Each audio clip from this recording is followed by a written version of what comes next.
అకీర్తిం చాపి భూతాని కథయిష్యంతి తే వ్యయాం సంభావితస్య చ కీర్తిర్మరణాదతి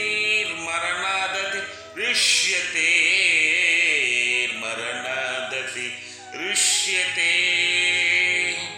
అకీర్తిం చాపి భూతాని కథయిష్యంతి తే వ్యయాం సంభావితస్య చ కీర్తిర్మరణాదతి రిష్యతే.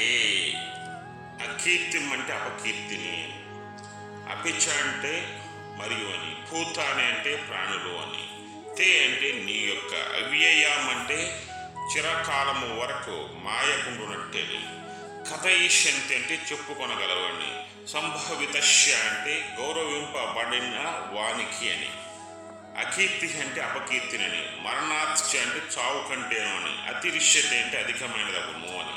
ఓ అర్జున, లోకులు నీ యొక్క అపకీర్తిని చిరకాలము వరకు చెప్పుకుంటూనే ఉంటారు. గౌరవంగా బతికిన వానికి అపకీర్తి అనేది చావు కంటే భయంకరమైనది, చావు కంటే అధికమైనది. ఏదైనా సరే చేయరాని పనిని చేసినప్పుడు, చేయవలసిన పనిని చేయునప్పుడు లోకమున అపకీర్తి వ్యాపించును.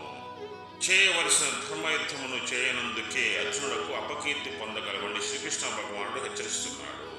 ఘోర వస్తువులకు అపకీర్తి అనేది మరణము కంటే చాలా బాధాకరమైనది. ఏననగా మరణం యొక్క శరీరమునే బాధిస్తున్న అపకీర్తి తరతరాలు బాధిస్తూనే ఉంటుంది. ఇక్కడ అంతరార్థం ఏంటంటే, జీవుడు ఆత్మస్వరూపుడు, మహాగౌరవనీయులకు వ్యక్తి, అతడు ఇంద్రియములందరినీ లోబడినచో అపకీర్తి పొందగలను. కావున ఆత్మస్థుతిని బడిసి మాయను ఇంద్రియాదులను జయించి అట్టి అపకీర్తిని రాకుండా కాపాడుకుని అతని కర్తవ్యము. శ్రీకృష్ణ భగవాన్ ఏం చెప్తున్నాడంటే, అర్జునులకు ఆత్మస్వరూపుడుగా మారు, ఆత్మను విమర్శ చేసుకో, ఆత్మజ్ఞానాన్ని పొందు. ఈ ఆత్మకి నా నీ అనే భేదం ఉండదు, ధర్మమా అధర్మ అనే భేదం ఉంటుంది. అర్జున, నీవు ఇప్పుడు ఆత్మవిమర్శ చేసుకో.